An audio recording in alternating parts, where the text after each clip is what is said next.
conflict between House Steiner and House Davion rages on. Was it smart for the Archon to hire mercenaries to deal with the bandit army on Carver Farm? Kelly knows that once the bandits are dealt with, the mercenaries will pull out. Hello and welcome everyone to the First Circuit podcast number 46. Not 44, not 45, but 46. Today's topics, first we have our guest, which is Biter. Blarg. And then we have Old Bob. I think Larsh is camping and two other people are doing different other things. So it's just be me and Biter tonight talking about Mechwarrior Online and maybe some Battletech, I'm not sure yet. But our topics for one are the HotDrop events and sale, Dropship sales for July mech bundles, 50% off colors, Piranha for C-bills and Black Lanner for MC, the Alpha Balance public test session, and Mechcon tickets. They're going really, really fast. So the first one is the HotDrop event and sales. So have you did anything for this yet? No. Yes, same here. So the HotDrop event, at least, is the one I sort of looked at since this sales, and I already mostly own most of the mechs personally. But the event has you have after all the loot bags, I've played 150 games or so. Yeah. And the HotDrop event asks you to play 50 games, including a fair number in the Hellbringer, Arctic Cheetah, Stormcrow, and Warhawk. 50 extra games on top of all the stuff I've done. So just in the span of 2 weeks, they want me to play 200 games to get all the stuff.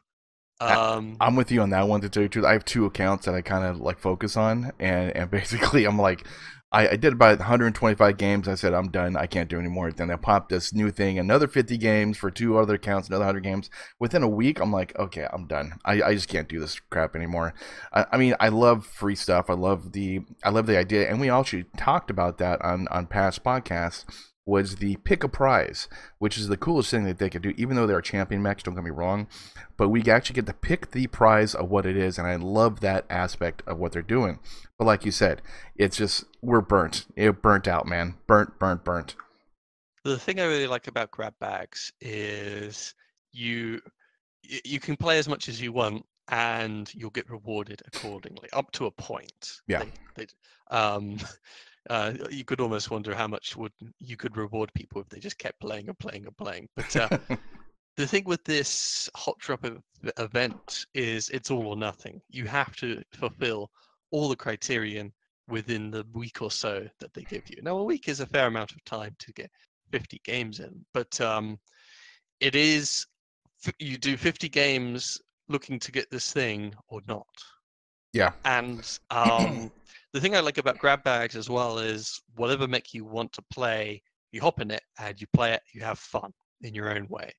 This, though, they're asking you to jump in Arctic Cheetahs, Stormcrow, Warhawk, and Hellbringer. Now, I'm sure plenty of people won't have problem getting in the Hellbringer, no. But you have to own all four of these mechs, and not everybody owns all these clan mechs. They're quite expensive up front. So if you don't own these mechs to start with, not only do you have to do 50 games, you have to grind up the C-bills to afford one, and then try and get kills or KMDDs. Actually, don't they have them for trial mechs right now, though? The Stormbringer, the Arctic Cheetah, the Hellbringer, and the Warhawk. I thought they had them for because I've been seeing a lot. Trial? I believe so, because I've been seeing a lot of them with the green paint on. That's how. Then you're stuck with a trial build. Yeah. Poor guys. I'm curious as to we'll get onto this later, but I'm wondering if they're testing out how well these mechs do. I mean, in terms of energy builds. That's a good point. That's a really good point. Average people are picking them up. Because I know what the. Oh, sorry. Go ahead. Yeah. No, go ahead. Most people who really like that play style, of course, they're going to typically most likely be in the Hellbringer. 4 PPCs on the Warhawk, maybe.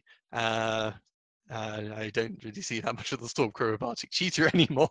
But yeah, what happens when average players pick up the Hellbringer? Well, actually, the Hellbringer is one of the meta builds. The Warhawk. I've been using the Stormcrow with two two heavy large lasers and 3 ER mediums, and it's working pretty good. The Arctic Cheetah I haven't really played that much, but I'm seeing a lot of Arctic Cheetahs though.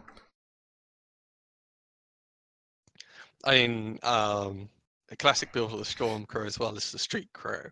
Yeah. And that'll be good for getting KMDDs. Though I'm always a little sad when people voluntarily choose not to equip the lower arm actuators, and they equip a head tag laser, which they don't use either. I'm just like, why did you choose these options? You're a streak mech. Now, explain why that's a good point. To go ahead and do the lower arm like actuators. If you don't have them, you can't move your arms left and right, which means if there's a fast-moving light, you have to keep tracking them with your torso, which can be quite tricksy if they're running around you or moving very quickly from side to side. Your mech has to be able to track them. With lower arm actuators, though, because you're a streak mech, it doesn't really matter too much which direction your torso is pointing. Just hold the lock and press the trigger. Yeah. The other thing, at least with tag, is they take full tag for some reason, even though their streaks are never going to reach beyond the 450-meter range. I mean, it's just a little detail. It's like, why take full tag when light tag does basically the same job for half the tonnage? And not only that, if there's an ECA mech in front of you, press the tag button. You actually brought it for some reason, so at least use it. So I'm always a little depressed sometimes when they see the Street Crow being so mishandled. But otherwise, though, it is a mech that goes with speed tweak 102 kph with a 60 damage alpha that can reach a fair distance. So it's a pretty mean mech, and what got me into the whole streaking lights to death thing when I saw somebody playing so reliably in it. Yeah, basically you have to use this as a second line mech. Though Stormcrow is definitely not a front line mech. The legs and everything else are just prime targets to go and shoot them. The Hellbringer is I've been seeing that a lot. Of course, that's a meta build now with the two heavy large lasers and 4 medium, 4 the ER medium lasers. That's been a meta build for a long time. The 4 PPC Warhawk, I haven't seen much of those though. Yeah, I haven't seen much of that. But Dark Cheetah definitely. But been talking. I mean, there's so many events every weekend. They want people to go play and get these things, but people getting burnt out. At least for me, at least for a lot of different people, we are getting burnt out. And it's cool to have the Gazelle dropship and the satellite and dish, and the extra prize package, which is the champion mech. But literally, though, champion mechs are pretty much okay. they're there. It's an all or nothing reward, and it's just some cockpit items. I think they're all standing, or the dish warhorn. Yeah. I'm not so sure about. Oh, it's a warhorn. Okay, so you do get the 2 supernova warhorns, but doing all this stuff for it is a bit much. The champion mechs, if I'm not mistaken, give C-bill bonuses, XP bonuses. Yeah. Not C-bill, and that's often a common mistake people make. Well, the whole thing is also too for if you have the tournament supporter pack, you do get that choice of the pick a prize of the champion mech. You don't get that if you play normally in the HotDrop event. From what I'm reading, you get an additional 250,000 C-bills and earn pick a prize of any medium champion mech in the game. But it's an XP thing, and most of the time, I got actually crap from this, on my channel. Most people like the GXP. It's like, well, yeah, GXP is fine, it's good and everything, but once you start playing 50 matches, you're gonna have so much GXP, you're not to do, and you're not gonna know what to do with it pretty much. Yeah, it'll be quicker to skill up, but a lot of these I already own the regular variant of, so I have to get another one of them and skill it up again. Yeah, exactly. Sure. And also, at least they gave the Nova and New Zeal away recently, and those are also on the list. I don't see. It's not that motivating. Admittedly, at least it will be coming with the Mech Bay, I think, and a lot of these you could sell. The stuff you get. I'm not sure which is the most valuable. Maybe the Storm Crow. It's only mediums, by the way, as well. So most valuable might be something like the Storm Crow because there's that big engine. You could sell it for a whole bunch of C-bills and get a Mech Bay from it. And get 300 MC and a bunch of C-bills. Yeah, I guess that could work out. I don't know. I don't know. Basically, it's just too much stuff, man. Too much stuff to do. It's like during Christmas time. I got so burnt from Christmas time from all the different, first was Thanksgiving, then it was stocking stuffers, and then it was like two or three other different things going on. I'm sitting there going, okay, I'm done. I got to do something else. This is just killing me. And it's a good thing for new players when they first come into the game to get stuff, like say my wife, perfect example. Trying to get her to go and jump in, and she's been jumping in, doing a bunch of different games and having a great time, and she's getting stuff. So she's like, yeah, I want to get this mech. Oh, well, you got to play and get these bags and get go play these things and go ahead and get the C-bills to go ahead and buy that mech that you want. And it's good for new players. It's perfect.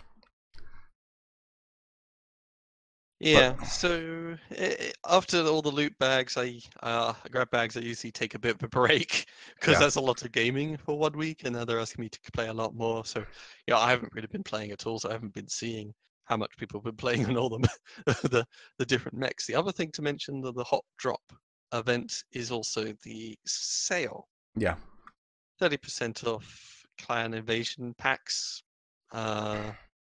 Which is okay, wave 1, 2, and 3. But these packs are like with all a huge bunch of mechs bundled together. Like it's the old system where, if you want the Warhawk, you have to not just get the Warhawk, but the Timmy, Stormcrow, add a dire whale. Yeah, all the bits are below it, isn't it?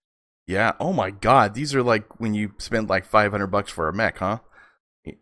This is when they did these packs where you had to buy the whole lot if you wanted to try all the different mechs out, rather than one mech pack at a time. Or even with the Civil War stuff, like if you really wanted the Cougar and nothing else, you just buy the Cougar. You didn't need to buy 2 or 3 other packs to build up to that level. Wow, that's crazy. Oh man.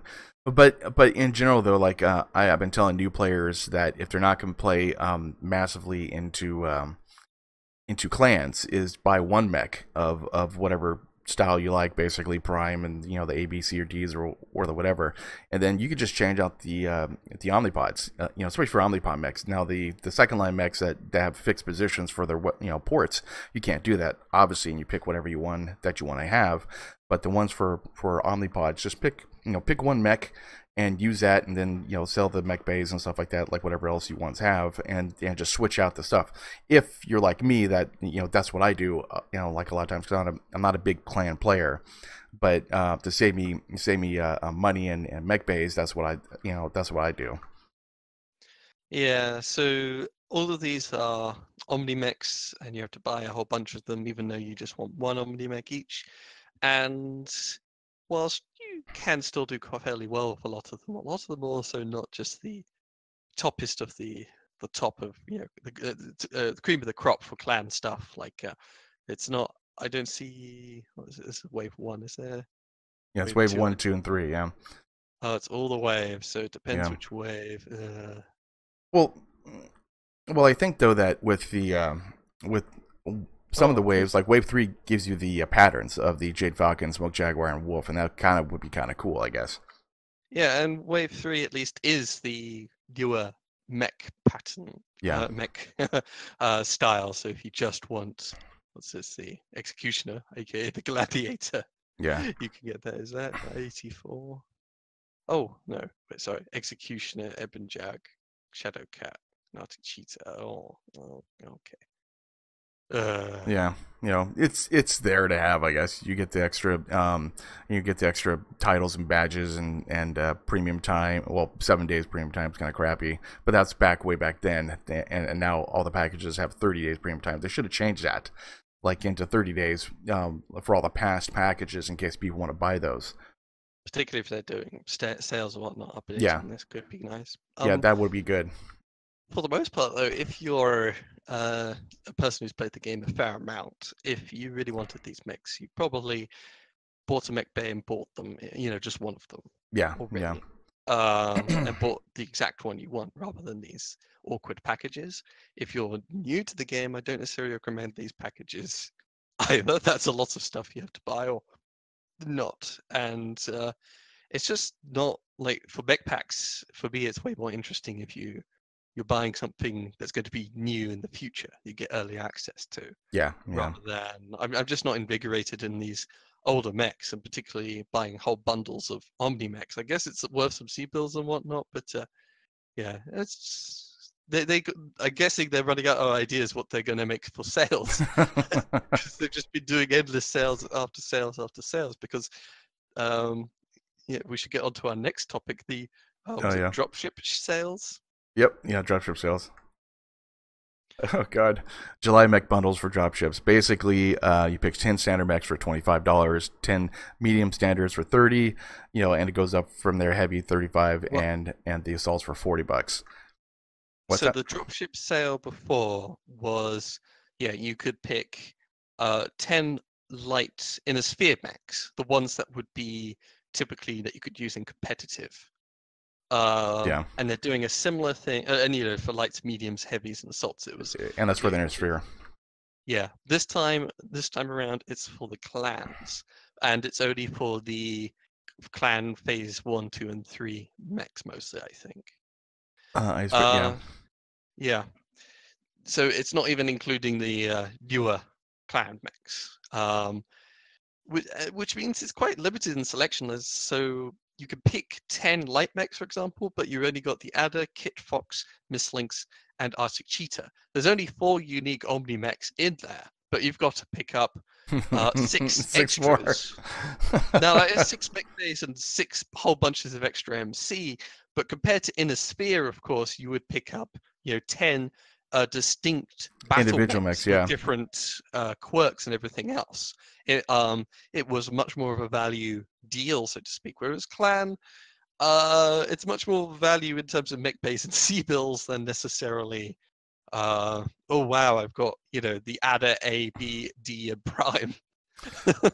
Yeah, Oh, yeah. isn't that lovely? Yeah, I'm with you in that one. Just like I said before, it's mostly you pick like let's say the best thing for anyone to do is pick up these mechs individually for C-bills because they're out for C-bills like already. Pick them up and then find out if you like that mech for one. Okay, and then if you like that mech, just buy the omnipods that go with these mechs. And like you said, there's 4 mechs that are individual. Basically that those are probably going to be worth it because they have individual ports, weapon ports and quirks about them that are pretty cool.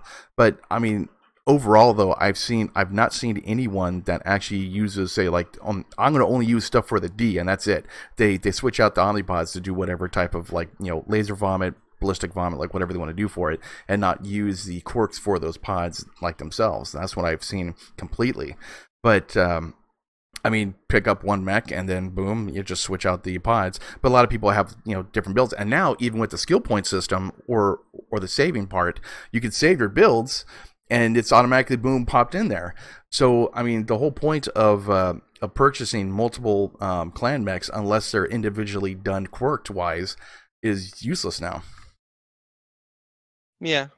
Back in the day when I started out, I did buy all the Omni variants for clan mechs and skill them up individually because, it was just once you master the mech, it was mastered at any time you played it. And I just, when playing free to play, I was just doing this as content, as a way of, okay, I'm going to pick up all the Omni mechs, one at a time or whatever, and I'm going to play them with their starting Omni mech pods just as an extra challenge. And it was quite a challenge with some of them. And I did actually switch a few because it's like, I don't know, like some Novas you start with just a ballistic and a missile. Yeah.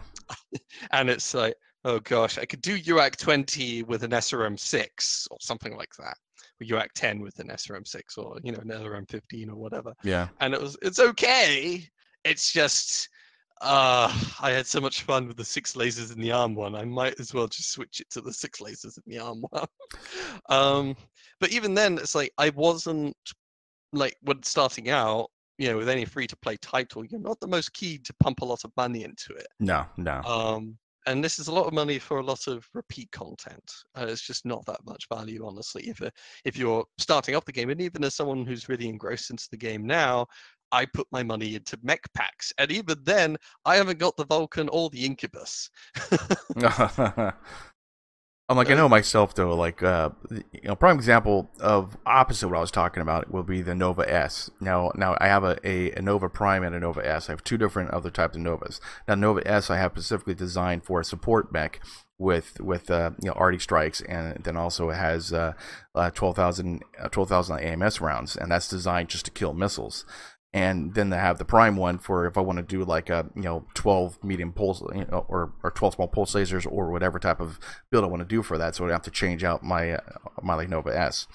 But I haven't really got around to doing the saving the loadouts or anything else for those mechs themselves. But I mean that's the only thing that I would think you would actually have multiple mechs for, especially the clan Omnipod mechs.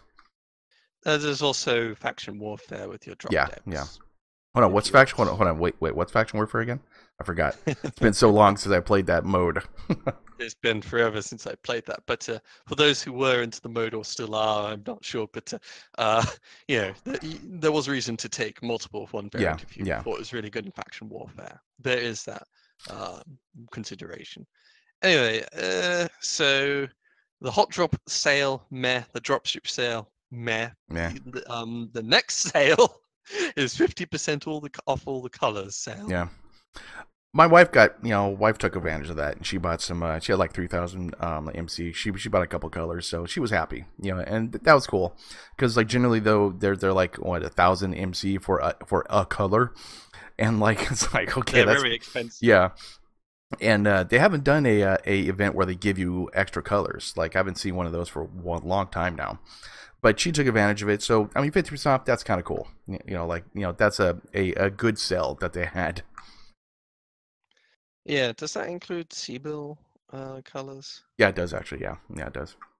Huh, I didn't realize there's a color called Basic Blue that I don't have for Seabills. Get it? Get blue. You must be a blue man.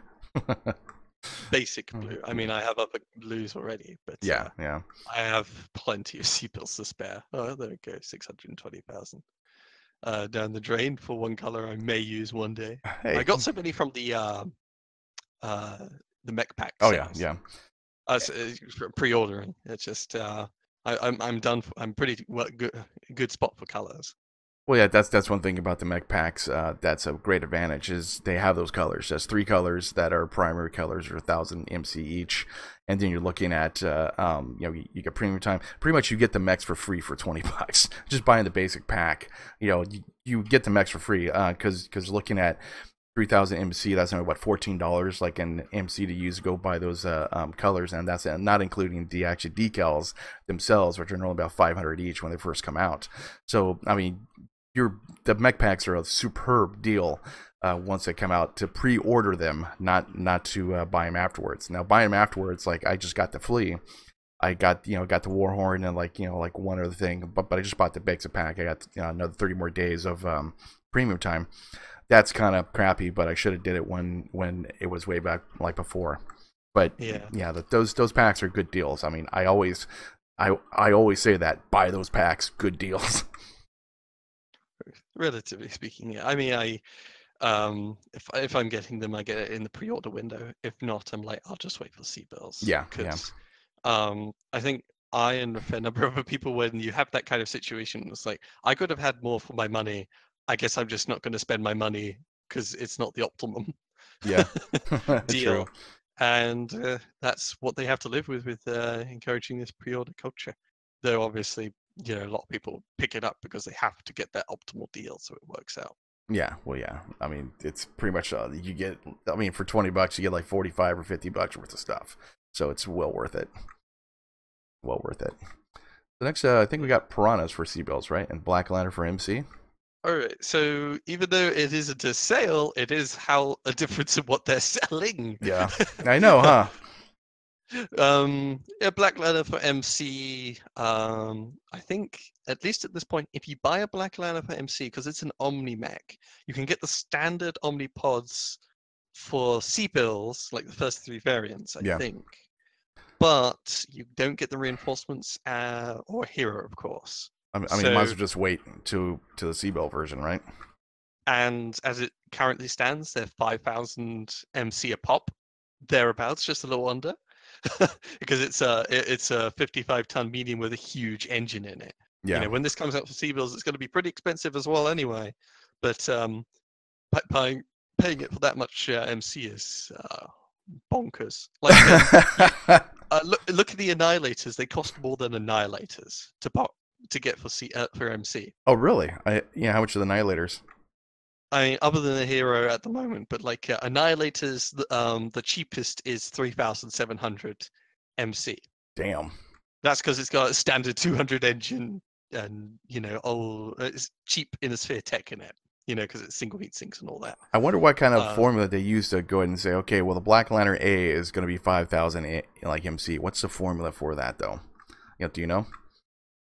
Roughly, I'd say it's correlated with C-bill cost. Okay, yeah. So let me just check. Yeah, the Ravens, of course. Most of them, like the Raven 2X and 4X, the ones without the ECM, start with standard engines. The Raven 3L with the fancy newer tech, with the ECM, has an XL engine, which means instead of being 2.5 million C-bills, it starts at about 6 million C-bills. Yeah. Yeah. The MC cost, though, relatively speaking, instead of being 1,900 MC, it's 2,300 MC. And that's because you're buying the Raven with an XL engine and all these, you're buying a more expensive Raven. So I think it is just a correlation between MC cost and MC. It's always been like that, which has been a bit of a disappointment because the only time sometimes I would pick up like a Raven 3L, for example, like early on, lots of people look at the Raven 3L, it looks kind of, they like the look of the mech and it has ECM, but they look at that price tag and I really wish it was just 900 MC, a standard 35 ton mech MC value, so that you could buy those more expensive variants, for premium currency. You pay to save yourself a lot of grind. Instead, you're spending more money for a thing that would have required more grind, and it doesn't feel as good. Well, most of the time, in fact, the only times I actually purchase MC for a mech is literally for hero mechs when they're on sale. Yep. That's the only time I really spend my MC for a mech. Normally, MC goes for mech bays, because later on, I could always get those mechs for C-bills. I'm not too worried about it. And I don't know why they did that. Why they actually made it so if you don't pick up the pack, then they make it into C-bills. I never understood what that marketing ploy was, because literally as a business standpoint, you'd actually lose money over time from people not picking up these packs. I just never understood that. Yeah. So anyway, the Black Lanner being out for MC is, as ever with any mech coming up for MC, kind of like Yeah. If you are, it is an Omni mech, so it slightly increases the value, but it is only for the starting 3 variants that you get the extra stuff. Yeah. The only so it's not really worth your time. And 5,000 MC is about as much MC as you spend for a hero mech on sale. Yeah. Yeah. Like exactly. Hero mech on sale. Well, I could pick up the Grey Death for I think like 2,100 or something like that, and it's well worth it compared to a Black Lanner, a normal Black Lanner. So yeah. Yeah, you get 2 Grey Deaths for one of those Black Lanners. The bigger one, though, is at least the Piranha coming up for C-bills. Everyone could get this without having to pay for real money. You just need to grind and to have a free mech pay. Yep. I've been seeing a lot of those on the field lately, too. Not as much as when it first came out, when they have waves of Piranhas, but they're out there. They're out there. Not a bad deal. It's pretty cool. Piranha is a bit of a glass cannon a little bit. It's a 20-tonner with not much in the way of extra survivability and an awkward, tall, wide shape, which means it's quite easy for people relatively easy for people to hit you. The thing is, though, it does mount like 12 machine guns with a whole bunch of lasers. So the damage output it can have on in a one-on-one duel is atrocious, and it could probably duel much larger mechs than itself, like 2 or 3 times its weight sometimes, and still come out on top, because it just has that much up close firepower compared to other mechs who are sort of having to look to fight in the long range trading game. Well, like just the 12 normal machine guns alone, that's 12 damage per second, and that's crazy. That's a lot of damage, especially if a mech doesn't see them. sneak up behind him and shoot him in the ass for 12 points per second. That's a lot of damage. Yeah, that's 12 without counting crits and all that. Yeah, exactly. You know, yeah. Crits, if you imagine it adds 50%, 70 or high percent or whatever, it's 18 or 24 DPS or whatever. And that's not counting any extra lasers or whatever you throw on top. Yeah, it's just crazy mech. It's fun to pilot too, but the only thing I had a problem with the Piranha was the vision. I just had a hard time seeing out of that freaking slanted eye little slit that they have. It sucked. It was horrible. You are looking out of a small porthole. Yeah, yeah. Still, the Piranha being just a 20-tonner is relatively cheap to pick up, at least for clan mechs. You know, almost 4 million C-bills up front. Does it start with Mech's engine? I think it does. I think it does, yeah. At least the Piranha 1 is the big one to go for. Yeah, that starts with Mech's engine. You upgrade to Ferro. You already start with all the machine guns. Yeah, no. Yeah, it's almost ready to go for 4 million C-bills. It's one of the best light mechs out there at the moment, at least in terms of raw firepower. You have to jump on top of people to kill them, but you're really good when you do it. And plus, it's a really nice option for group queue, because you know there's always those people who want to take the big heavy mechs, and instead of jumping into a PD little locust that's only sort of good for squirreling, you jump in a Piranha that's a really, really scary mech if left to its own devices. Well, plus also too, it's a fun mech to play. Just like the Flea, I just picked up the Flea, and that is the amazing squirrel machine. I just can't believe how many people squirrel that thing. And it's fun to play. But the Piranha and the Flea, very, very nice mechs to go play. And the Piranha is just scary to have that thing on your butt. Yeah, I think for most people at least, squirreling requires a lot of understanding enemy psychology and taking a lot of risks just to keep them preoccupied so that your team can hopefully win save the day. The thing with a Piranha, instead, it's a lot more proactive, and like with all playstyles and people, they much prefer just dealing the damage themselves rather than trying to lean on your teammates. And yeah, being one of the smallest, shootiest light mechs out there it's a pretty scary mech. It puts a lot of the other light mechs to shame. It's kind of ridiculous, at least compared to the others, but at least it has got that awful shape, and it's kind of easy to shoot down, particularly at least with streaks. Oh yeah, streaks are it's worse enemy, man. Yeah, so pick up Piranha for 4 million C-bills, and you have a really good little light mech and a nice mech to take for group queue. Exactly. So I think next is Alpha Balance Public Test Session. So this is going to be an interesting talk. So basically, what they wanted to do is balance out. Well, not really balance out, but bring down the damage alpha cap from like 94 for clan side compared to 60-65 from the interfere side, and kind of balance it a little bit less to probably about maybe 70 for the alpha damage on average for the clans, and kind of bring it into par around that time. Now I always believe that the clans should have better weapons and better technology because they've been doing the stuff they've been doing according to lore, but that's just me.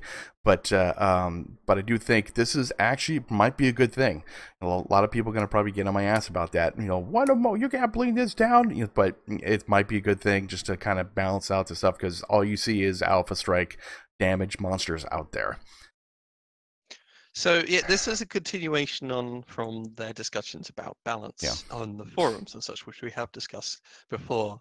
And they say that there's a fair number of builds that do varyingly good and bad, but there's one big outlier, and that's a huge clan laser vomit. Now, whilst they do focus on the maximum vomit you could do in one go, I think, as we mentioned before, at least the meta build, so to speak, is somewhat along the lines of 2 heavy large lasers and 4 mediums on the Hellbringer, or something like 2 Gauss rifles and a whole bunch of vomit on the Death Strike type of builds. Yeah. And at least with the Hellbringer, for example, it's not doing the ridiculous 100 damage in one go kind of thing. It's doing 64. It's definitely doing a fair amount of damage if you know how to play it right. But just like you said, I've been noticing a lot of double Gauss and then a couple streaks or something like that, or like SRMs or something like that. I've been noticing a lot of those more than actually a super alpha damage build of just lasers. So I think that part of the thing is actually a clan Gauss recoil effect to stop that from happening. That's might be part of what they're trying to do for this as well. Well, so okay. In the meta, at least, I don't think I wouldn't deny the fact that taking a clan laser vomit, heavy laser vomit build, and maybe with some ghost rifles or whatever, is pretty strong because it has a lot of reach and a lot of power in one big punch. And even though it gets a little toasty, you have 2 safety blankets to save yourself. Potions. Yeah. Magic 2 mana potions. potions, 2 magic mana potions to save you at least when the fight picks up a bit. And it's really risky for enemies to close in and try and trade with you because you just have so much firepower. And you can, that firepower is just as potent up close. You just need to poke around the corner, blam, do a huge amount of damage, and you get back, and you usually will win those trades quite nicely. Yeah, exactly. The ways they're trying to address this, I mean, they're adding recoil to clan Gauss rifles. I don't think this will necessarily change things much. A bit like recoil and heavy goose, it looks cool and it makes you feel like you're powering a powerful weapon, but all you do is just change the timing of your shots. You fire your lasers a bit first whilst you're charging up the weapon, and then you let go of the weapon at the end of the duration, or even slightly near the end, and you get most of your damage off anyway, so it's not going to affect things much. Well, yeah, they had the same problem with the double goose and the I think it was the night gear with the double goose and the double PPCs or something like that. And so what they did to fix it was to do a heat scale of having them all together as far as one thing. If you pick, like they'll all be counted as one thing. Yeah, ghost heat. So with this, just like you're talking about, recoil effect when you shoot it. So probably what's going to happen is people are going to shoot the lasers first and then shoot the Gauss to go stop the recoil of the lasers flipping out like all over your screen. So that's probably what that's probably what they're going to do. Which it mildly lowers your DPS, but it's only mildly because all you're doing is you're waiting to fire your Gauss rifle last. And these builds are about putting a huge amount of damage down range in one go, and then you wait for 5 seconds. Yeah. Or typically that's somewhat the case because the Gauss rifles have a fairly long cooldown, and same for the lasers as well. 4.5 second cooldown on the medium lasers. Yeah, you walk back behind your corner, behind the teammate that you want to use as cover. Exactly. And you come out another 5 seconds later. So it's a mild drop in Gauss laser bomb DPS. Very mild, because in the end you just slightly play around it. And it even if you want to play around it, and it doesn't really change things much. But of course, these are just suggestions that they're going to be doing. They're going to try this out, see how it works, and on PTS, because everyone screamed last time about dropping the heavy lasers for the heavy large lasers, dropping from 2 to 1. So and they said everyone's saying do it on PTS. Let's test us first, and that's what they're going to be doing. This is kind of like what them listening to the mass majority of people, saying, hey, okay, we'll listen to you. We'll figure out, we'll definitely crunch the numbers and go figure out from later on what's going to go happen. So this is a good thing they're doing.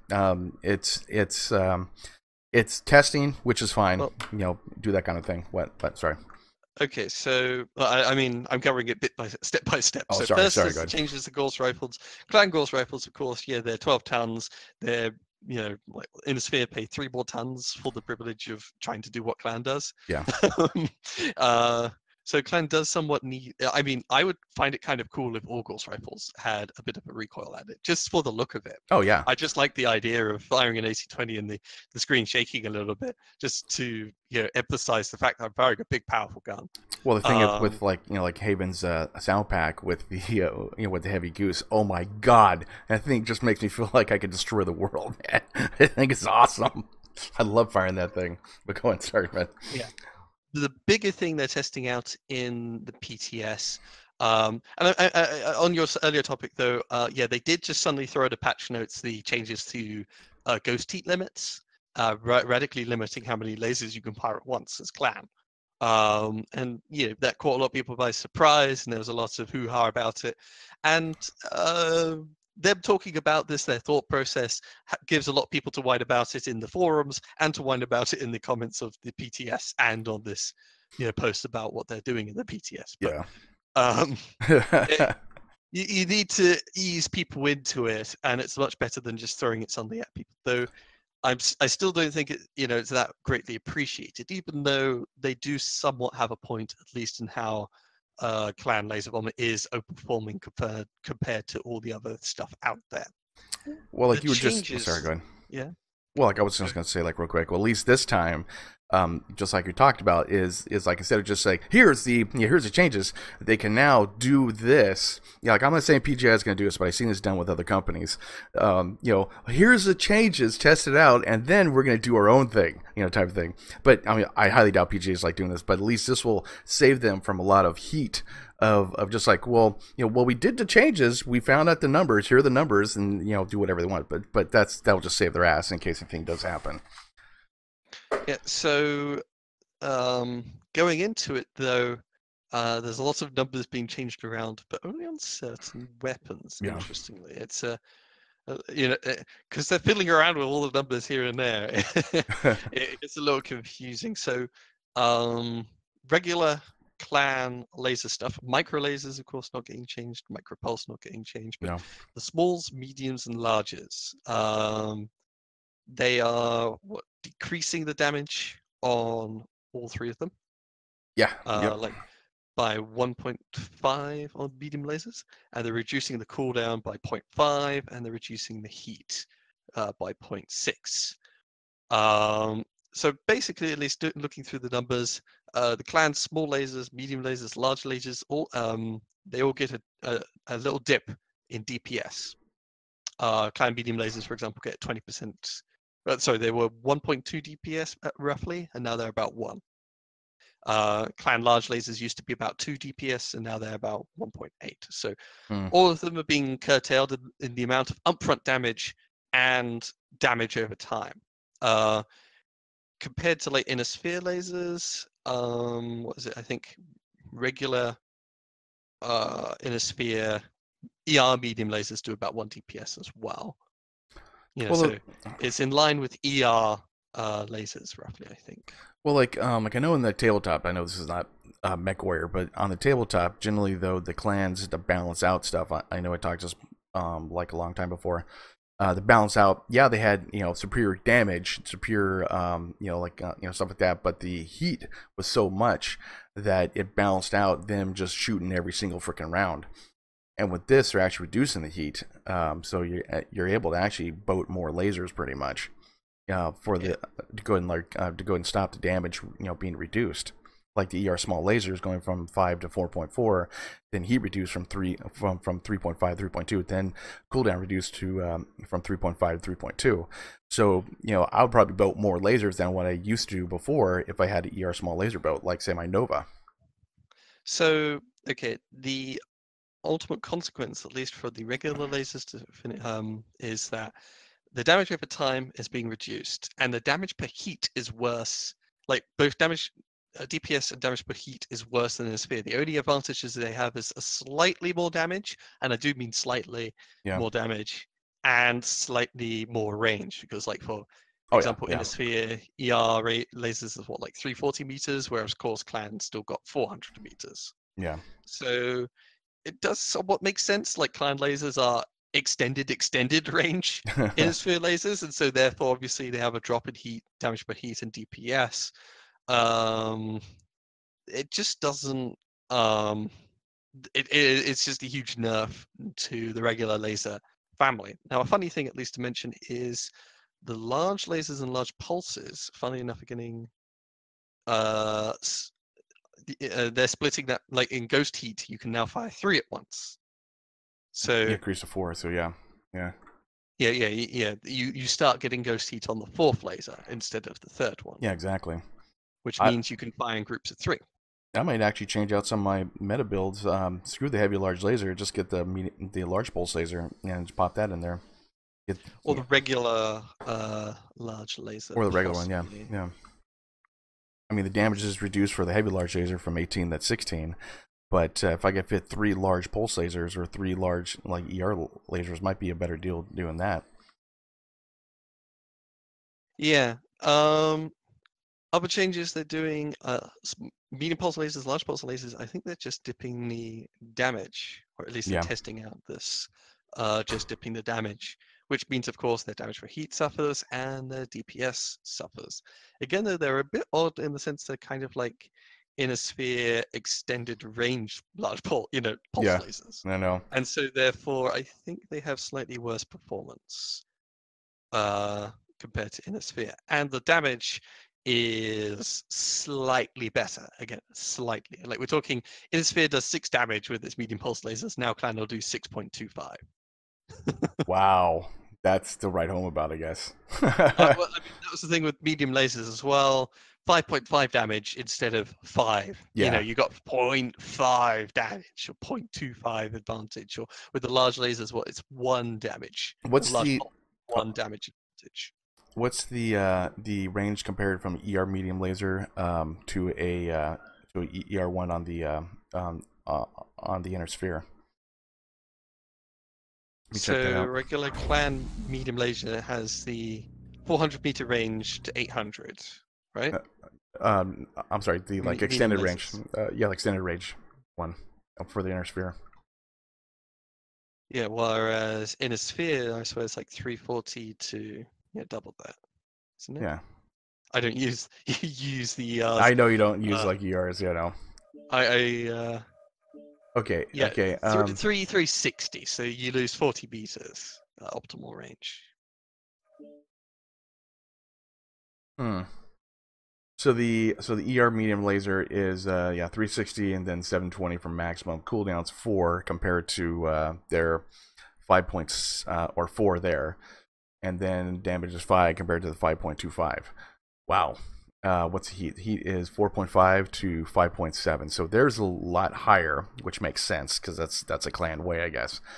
That's just interesting because wouldn't be a little bit better actually? And what's the duration of a ER medium laser compared to a clan one? Okay, so the I'm on clan my alt laser account, takes, sorry. it takes 1.25 seconds to finish the burn, whereas in the sphere is like 0.9 seconds. Yeah, so substantially longer burns as well, typically. And like what's the the range? Innisphere large laser of what? The clan one. 360 meter or 400 meter. 400 meters for the clan ER medium laser.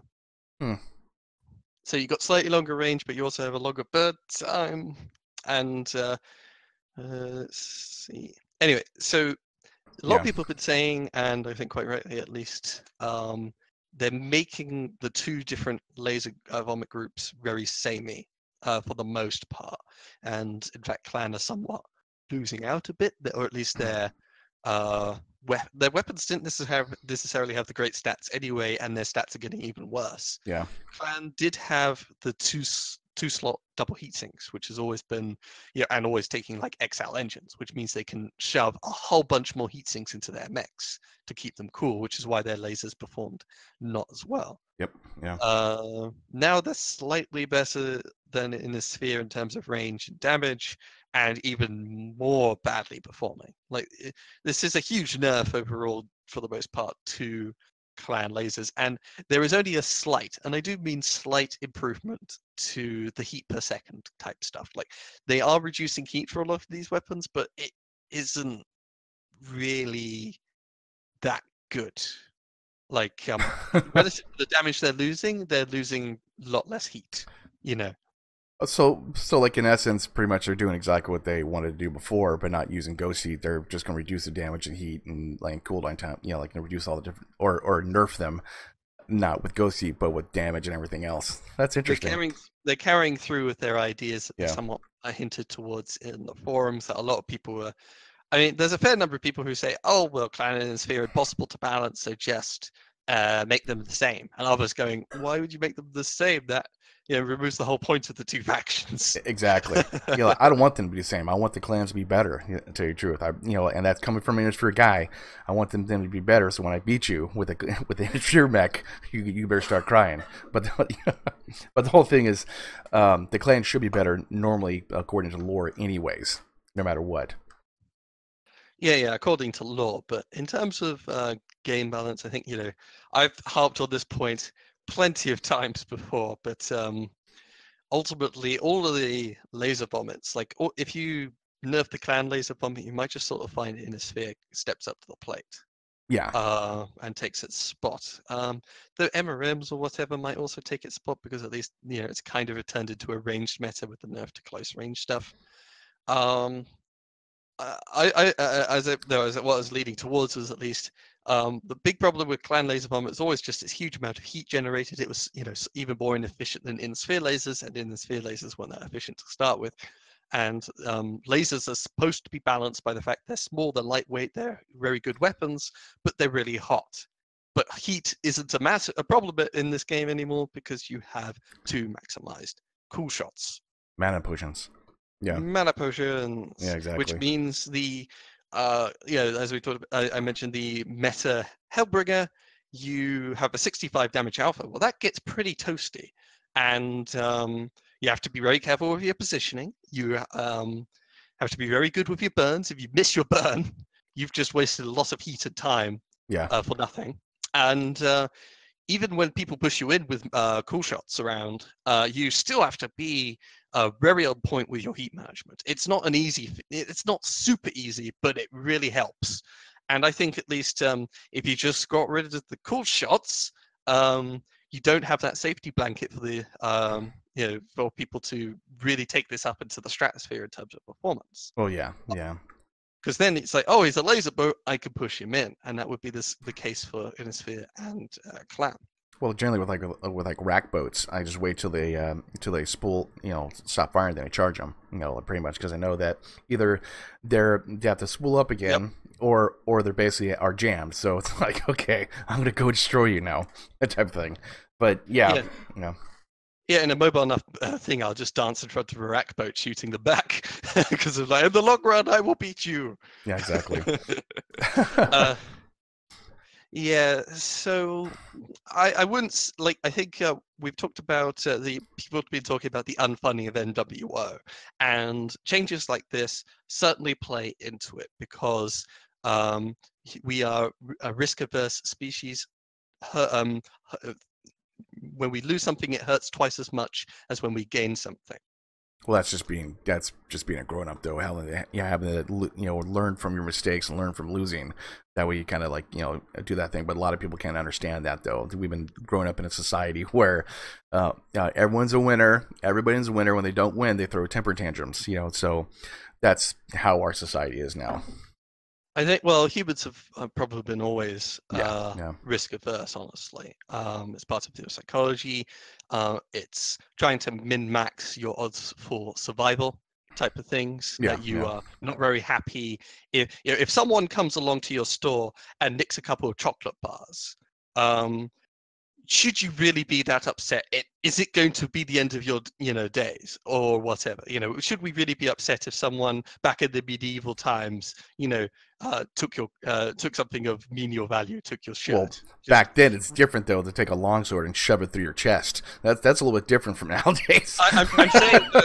I'm saying though, even in the past though, people really didn't like even minor transgressions.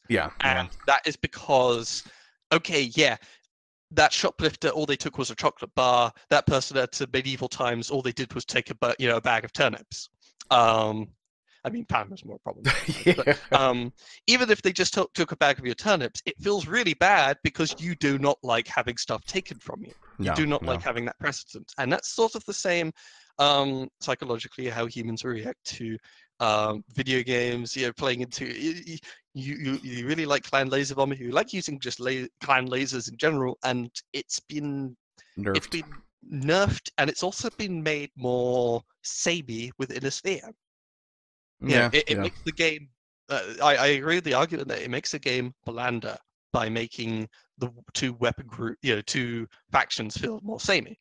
It makes the game, it doesn't feel as good when you have this style of play and you just utterly crap on it, rather than addressing the fundamental problem, which in my mind is consumables. Well, yeah, and the same concept that I've been talking about with faction warfare, same exact thing. It's like, okay, so you have a little doohickey on your mech that says, I'm from Steiner. It's like, well, that doesn't mean anything. You are Inner Sphere, and you are Clan. That's it. And now it's a samey. So it doesn't matter if you're Steiner, Krita, Davion. Doesn't matter. All that kind of stuff. You are Inner Sphere, period.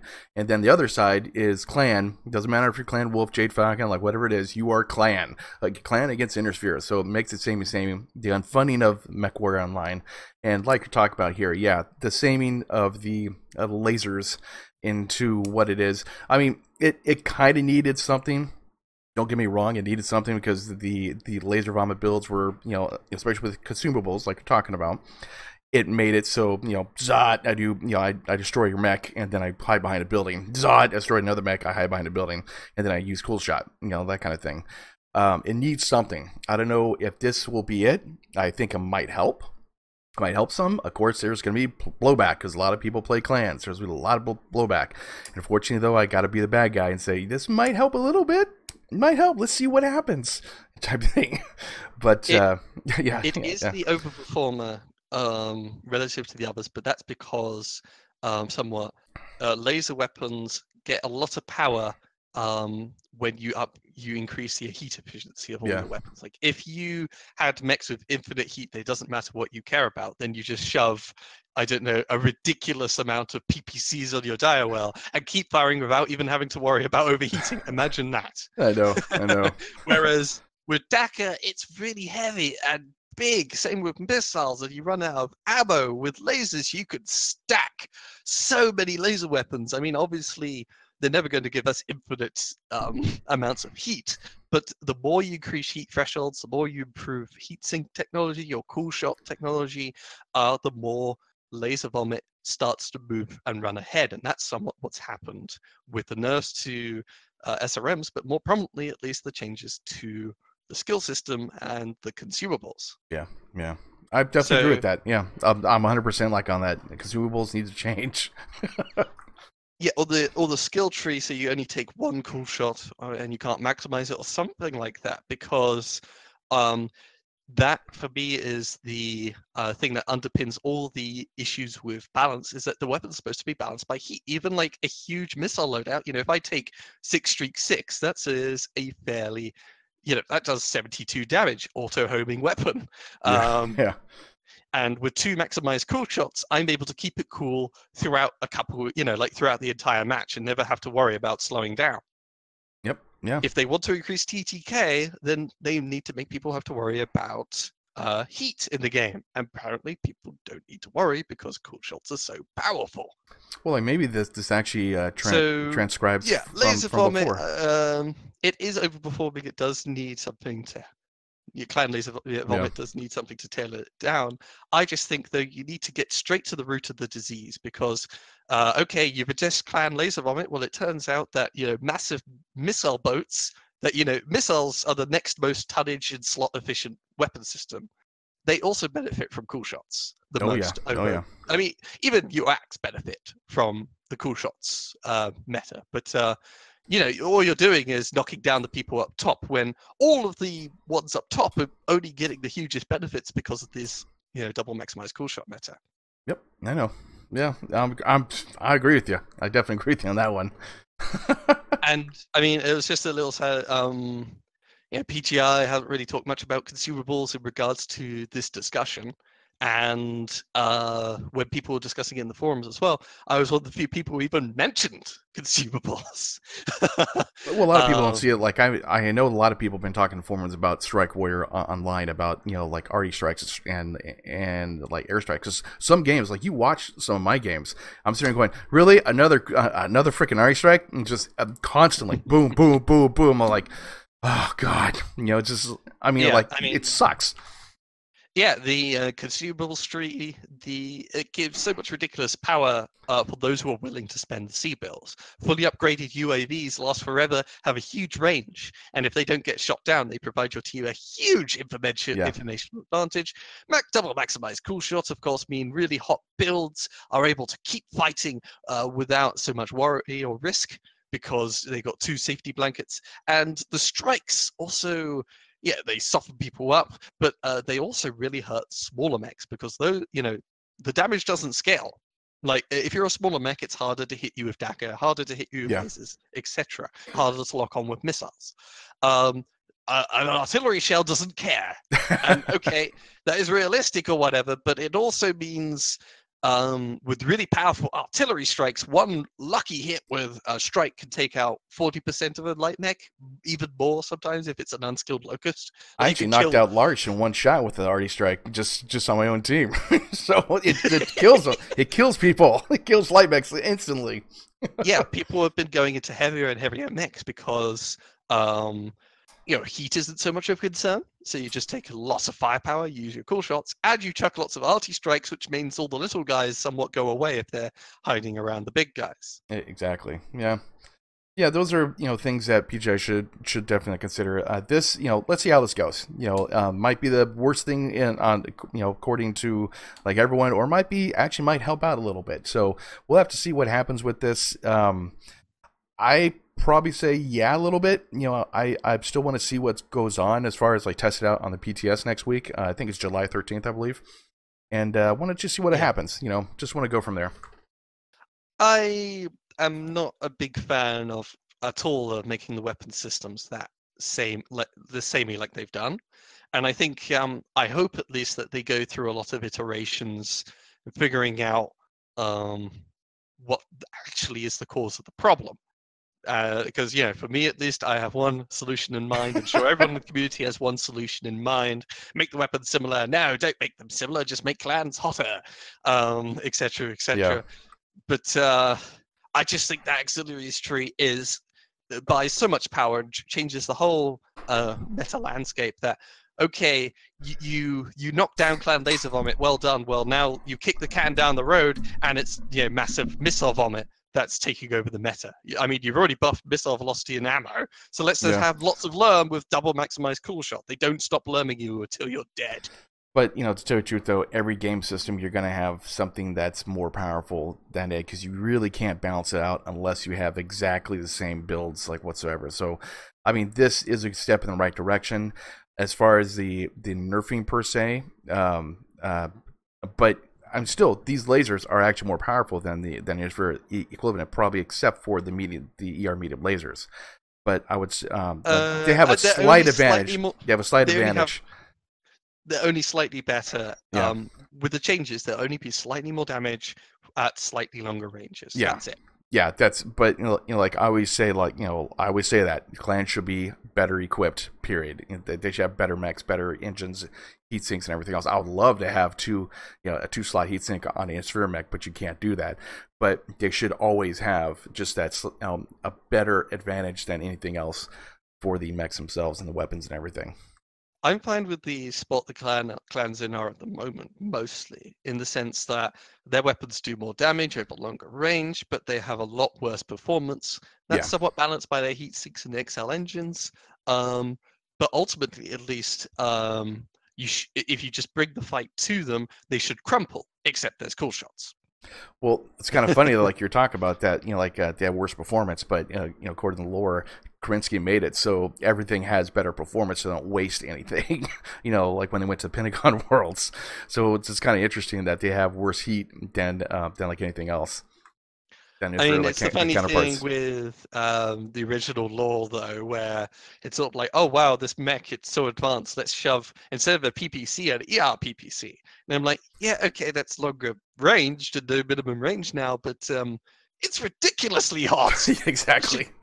I mean, if you're putting all that tonnage and slots into things, you almost should just go, I don't know, like a large laser, a whole bunch of medium lasers. It's just sort of, why would anybody build a mech with AC2s? I mean, the range is really nice, but its damage is absolutely pathetic for the tonnage invested for the most part. Yeah. So Okay. the original source material, at least, there's a lot of wonky logic. Still, I am not a big fan of the changes. It kicks the can down the road. I don't think it's going to. It doesn't. It just exacerbates the problems that the community is going through, which is they feel the game is becoming less fun. And I would agree at least. Like, I do like the idea of having a Hellbringer with a huge alpha strike. It just gets super hot, and then you can charge it down. So it's a, it's a bit like it's a very glass cannon sniper build. If you give it time to kill you, then you've made the mistake. Whereas as it currently stands, though, it's so flexible in its heat management, or at least flexible enough that it is a clear winner compared to all the other builds out there. True. Okay. Is that it for we're talking about the PTS?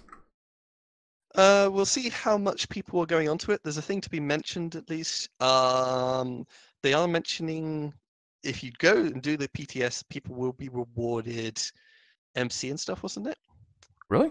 Oh no, actually they'll be boosted like MC and C-bill. All PTS accounts will be boosted with MC and C-bill currency and premium time to aid with testing. It's just in the PTS accounts. Yeah, just it's in that only one. Inside the account itself. Yeah. That's a pity because That's fine. I've That's always, fine. yeah, I misread that initially, but because I still think you should encourage people to go on the PTS, do 10 matches each. Also, get a substantial player base over there. Like, give them a good enough food pellet to encourage them to go over to make it worth their time. Because at least for a fair number of people, they're sort of like, well, why should I go through all the hassle of installing this alternate version of the game just to help them with testing? Yeah. When I could just play the proper game and grind some C-bills because I need them. Yeah. Well, they had to do this anyways to make it to go appease everybody, saying, okay, well, it's on PTS now, so you guys check it out. So, okay, you guys can play it out and see how I get really annoyed at how it plays now. Yeah, exactly. So, okay, so that's Alpha Balance public test session. Next up is Mechcon tickets. Get them while they're hot. There's only 15 collector tickets left, so act now by July 31st to get the bonus things. I'm hopefully be purchasing some pretty soon. I still gotta get my freaking passport done and my wife's. So it'll be pretty fun. Definitely, you guys can go. Definitely go. It's be a lot of fun this year for 2 days instead of only 1 day, like 12 hours, I think what it was. The first day is starting only in the afternoon, so it's like 6 hours, and then the next one is most of the day. Still, like afterwards we go out and party. Basically, like all the mech jocks we go out and party, so it'll be fine. It's not 2 full days; it's 1.5 days, I think. Yeah, that's okay. Like I don't mind that. Plus, also, my wife and I will go check out the city and talk with the people and hang out and just do Canadian stuff, eh? Yeah. Okay, so it looks like that is First Circuit Podcast number 46, not 45, but 46. This is we have Biter, Blarg, and old Bob Blarg. So thank you guys for watching, and thank you for everything you guys do for watching the podcast and just putting up with us talking and just enjoying the stuff that we actually enjoy, love doing this for you guys as well too. And thank you, and see you guys on the battlefield. Target acquired.